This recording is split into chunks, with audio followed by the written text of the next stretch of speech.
Hello, and welcome to this visual summary of the North Carolina Scholastic Media Institute. I'm Lauren Howard of Penn Griffin School for the Arts in High Point. And I'm Jared Cruiser of Centerburg High School in Centerburg, Ohio. The theme of this year's institute is Tell the Truth and Dare to Do It Right. There's a new color taking center stage on UNC's campus. Reporter Caroline Price of T.C. Robertson High in Asheville shows us how orange is becoming as commonplace as Carolina blue. At least it seems that way with all the construction that has taken over much of Chapel Hill's campus for the past few years. Everywhere you turn, there's nowhere to turn. NCSMI advisor Adrienne Hollifield has seen construction going on since she first started coming to NCSMI a couple of years ago. They're still working on it, so I expect in the next 10 years they might actually finish that building. First-year students are worried about having to take alternate routes to classes, maybe even causing some of them to be late. I'll probably have to leave earlier or detour or go around. Others say the delays are no big deal. Some people have complained about it, but me, I've had no problem with it. UNC is facing some severe budget cuts in the new fiscal year. So how can Carolina afford all this construction with a down-spiraling economy? Dean of Journalism School, Jean Folkerts, explains that there's a separate budget for construction. I think the construction probably will grind to a halt this year because of budget considerations and the bad economy. Any halt would be temporary, and students might have to add some orange to all of their blue and white team gear. In Chapel Hill, I'm Caroline Price, NCSMI News. Those of us who decide to come study in Chapel Hill will see plenty of orange during our 4 years here. There are nearly 3 dozen projects underway, and many of the projects that are part of the master plan haven't even started yet. Another color dominating the UNC campus is green. Reporter Eric Shire of Ravenscroft School in Raleigh tells us about the efforts the university is making to spread the Go Green message, with a little help from someone who knows the color well. It's not easy being green. It might not be easy for Kermit, but throughout Chapel Hill, everything seems to be going green. In the past couple of years, there has been a big effort to reduce carbon dioxide emissions and fight the effects of global warming. Dual flush toilets, low flow fixtures, and solar panels are just a few of the new green additions to the Chapel Hill campus. In addition, green roofs are now part of the numerous buildings. These green roofs capture rainwater and reduce stormwater runoff. I think UNC is definitely doing some really neat things to be sustainable and to reduce its carbon emissions. And I know that they're continually learning about new technologies and things that they can bring to campus. I think they're definitely on the cutting edge. Currently, the university is hosting a week-long workshop called Climate Leadership and Energy Awareness Program, or Climate Leap. Dana Haynes is the camp director. Climate Leap focuses on climate change and energy use. Students participate in hands-on and minds-on activities designed to develop science leadership and communication skills. Climate Leap students say the camp is a good way to learn how to lead others into being more eco-friendly. With the campus going green, campus leaders hope students will become more aware of the environmental issues facing today's society. I think it's great that the campus is going green. It's really helping out the environment, and it feels great to be giving something back to the community because I'm going green at home as well. Students have seen the changes the university is taking part in and how they're improving the environment for current and future generations. In Chapel Hill, I'm Eric Shire, NCSMI News. All 33 residence halls on campus are a part of the university's sustainability effort. All renovations include additional green initiatives. There's no denying Facebook has become a cultural phenomenon, but things we put on our profile could keep us out of our dream college.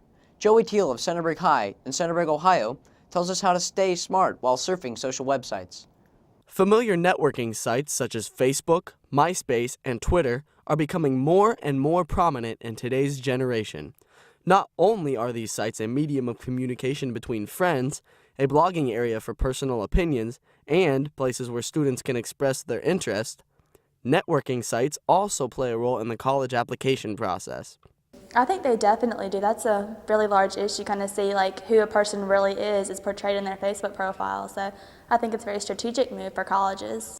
Some college admissions departments consider social networking sites as a way to better understand applicants and possibly catch a glimpse of the real reason they're interested in attending a specific college. Colleges should look at Facebook and MySpaces because they don't know if that person's going to party, and normally if students do party, they do put it on their Facebook or MySpace. Herb Davis, Associate Director of Undergraduate Admissions, says UNC doesn't check applicants' profiles. We do not go to sources outside of the application beyond the recommendations and teacher evaluations, that sort of thing. The UNC admissions office receives approximately 23,000 applications each year. If UNC did check social networking profiles, counselors would have to view as many as 63 Facebook pages and 63 MySpace pages each day.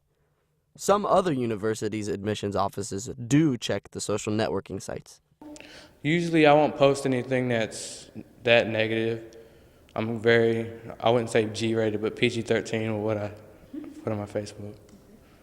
So if you make sure your application and your profile are PG-13, theoretically, you should have nothing to worry about. In Chapel Hill, I'm Joey Teal, NCSMI News. Here's something you'll want to check out on the web. ABC News is expanding its horizons. The news network is now using college students to cover the news at 6 university bureaus across the country. And Carolina students are some of the lucky few who are getting an early taste of life as a reporter. Erica Mesnar of T.C. Robertson High School tells us more. Charles Gibson, Diane Sawyer, George Stephanopoulos, and UNC's Nadine Mazer. Mazer is set to graduate this summer and is making a name for herself as a contributor to ABC News. She's chief of a campus-based bureau for ABC News, an opportunity that has helped her and others gain practical and national journalism experience. Mostly what we want to do is just pitch a new story every day. Mazer says the hands-on work has been an invaluable learning experience and something that can help her get a leg up in the ultra-competitive broadcast journalism job market. UNC is one of 6 universities contributing content for ABC and sister network ESPN. Arizona State, Florida, Nebraska, Syracuse, and Texas also host bureaus. Student-produced content is available on the ABC News website and is also featured on programs including Good Morning America and the ESPNU Sports Channel. Content includes video reports and blogs. UNC? Good morning. How are you guys?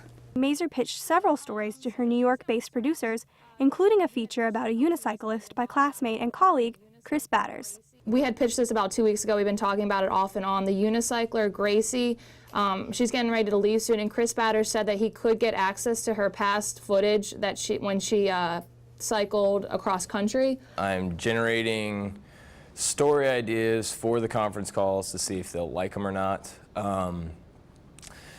And then if they do like them, I'm going to go out and shoot them, or I'll blog on them. Assistant Dean Speed Hallman says the ABC partnership will further UNC's already strong reputation.